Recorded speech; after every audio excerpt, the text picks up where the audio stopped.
berakhir karena apa? Karena lagi libur Lebaran. Jadi memang ceritanya di pos itu agak sepi karena memang pada banyak yang belum balik dari Lebaran. Setelah Lebaran ternyata ada kasus di pos tersebut yang membuat para penghuni pos ini udah gak nyaman dan pada pengen pergi. Nah kalau mau tahu gimana nya, nonton aja. Tanggal 26 Juni. Gila, karakter kalian gimana?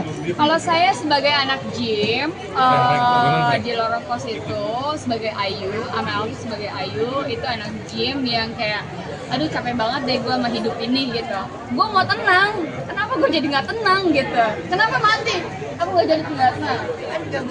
Jangan dong, jawabannya di lorong kos. Sila gimana Sila? Pocong.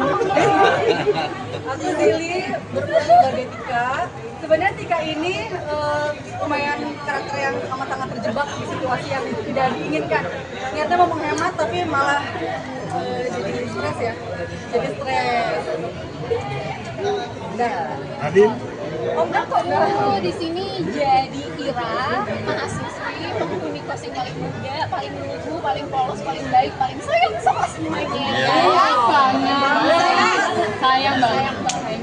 Terutama sama dia. Iya. Nah ini Pak Jordan ini Pak Polisi dia. Pak Polisi. Dia bukan Ini penghuni. intel. Jadi peran saya adalah berusaha ya untuk bisa menyidik kasus ini kira-kira bagaimana itu sulit banget dan tapi akhirnya terpecahkan juga. Di akhir. Tonton aja pokoknya, seru banget pokoknya. Hah? Om Bram. Halo, saya Lucky Muniaga berperan sebagai Om Bram di samping ada Gigan dan Melati dan teman-teman. Untuk lanjutnya nonton deh Lorong Kos. Kelihatan lah siapa yang ngebunuh ya. Oh iya satu lagi gue lupa. Banyakan pocong sih. Hai, Aini. aku Aina Nisa. Di sini aku berperan sebagai Tania. Tania itu juga salah satu penghuni paling muda dan paling lama. Dan sebenarnya dekat banget sama semuanya, terutama juga sama Ira gitu. Karena kita sama semuanya. Dekatnya agak beda sih, Beb. Kita sahabat lama. Iya, tapi karena aku sama dia satu kampus juga, jadi kita deket banget gitu.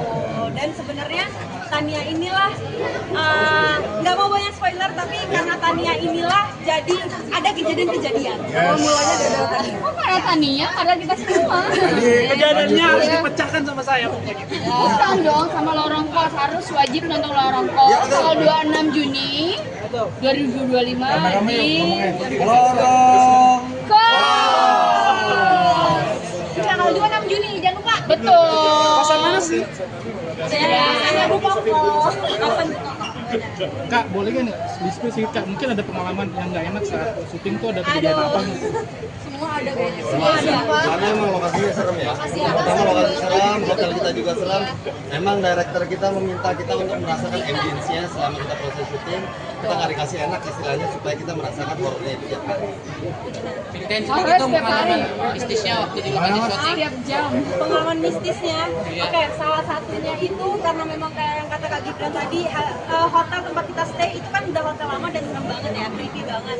Itu kalau di aku pribadi pernah ada momen aku tahu di kamar samping aku itu gak ada orang, tapi selalu ada yang ngetok-ngetok dan geret-geret barang sampai 2 jaman lebih, tapi kita tahu juga ada orang.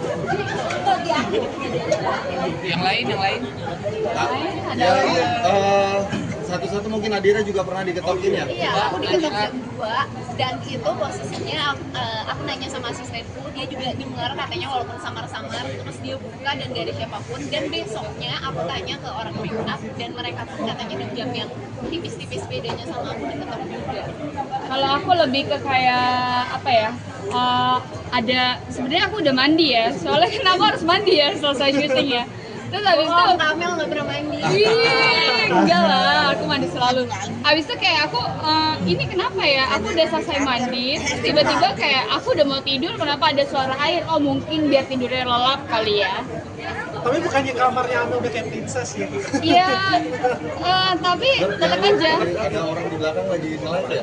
Apalagi Iya betul. Kalau di kamar kita, kamar saya dan Gibran tuh, jadi di kamar itu saya lagi live bareng ya sama Gibran dan ada banyak yang lewat. Memang kamarnya serem banget ya, apalagi kamar mandinya ya. Iya, itu kayak ada perempuan masuk ke kamar mandi kan? Betul. Perempuan mana? Padahal kita nggak ngajak perempuannya, tapi ada aja perempuan datang. Sebenarnya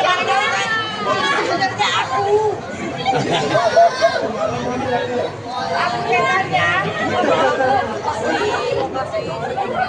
Jadi semua lagi pada teks, kemudian aku sendirian di ruang tamu gitu. Terus aku ketiduran karena nunggu giliran aku.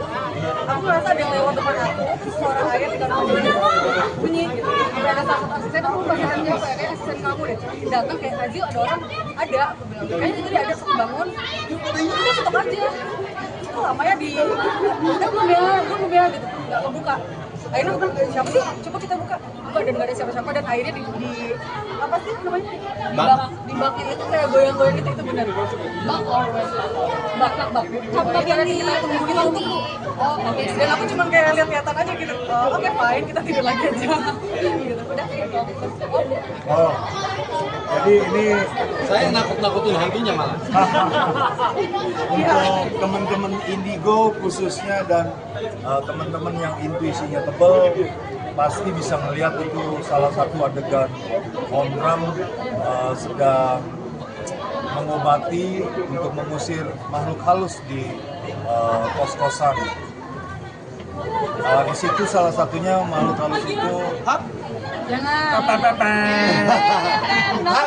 Nah, pokoknya di adegan itulah ya. Terus apa tuh? selanjutnya nonton deh Lorong Plus. Sayang banyak kan ya. Iya. Jamin ini udah Nggak anak muda sih, semua kalangan bisa nonton sebetulnya. Kita beda-beda.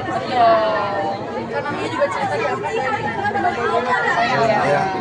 Ini kan film mas horor ya. Jadi populasi intinya adalah kayak di antara lain yang paling takut. ya. Tapi Saya yang paling berani. aku dan Jordan sih, aku takut tapi Jordan lebih takut lagi. Karena aku sebenarnya udah pernah nih kayak ke rumah hantu ya. Itu aku dari pakai sendal, iya sorry kita bertiga.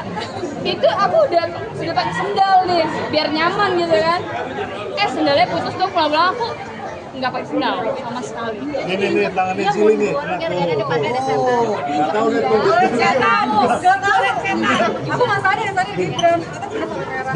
Karena tadi tuh awal posisinya Gibran, Aina, aku Om Luki di belakang. Terus tiba-tiba ada adegan yang menyeramkan itu, paling takut itu. Kita udah pada lari, aku pegang baju Aina lepas, pegang baju Gibran masih kepegang, jadi aku ikutin Gibran. Om Bram ketinggalan sama Aina. Tapi memang ini rumah serem. Serem banget. Rumah hantu bukan rumah, ini rumah hantu. Rumah hantu. Lorong kos, bukan rumah hantu. Tapi kalau kejadian seperti ini ke bawah nggak? Iya ke bawah dalam ke bawah mimpi nggak sih kan? Aman kalau nyampe ketiduran. Kalau aku iya sampai sih. bawah tidur singgah lah ya. Bawahnya pegel kali karena jatuh kayaknya sakit. Karena ditinggal. Seru banget. banget. Enggak sih, enggak terlalu takut ya. Insya Allah enggak ya. Tapi mungkin sebenarnya ada yang ngikutin kita juga. Enggak tahu. Oke, satu-satu Bang Ika, pesan besar apa yang disampaikan ke penonton di film ini? Pesannya adalah jangan lupa nonton tanggal 26. Kenapa? Karena relate banget sama kalian.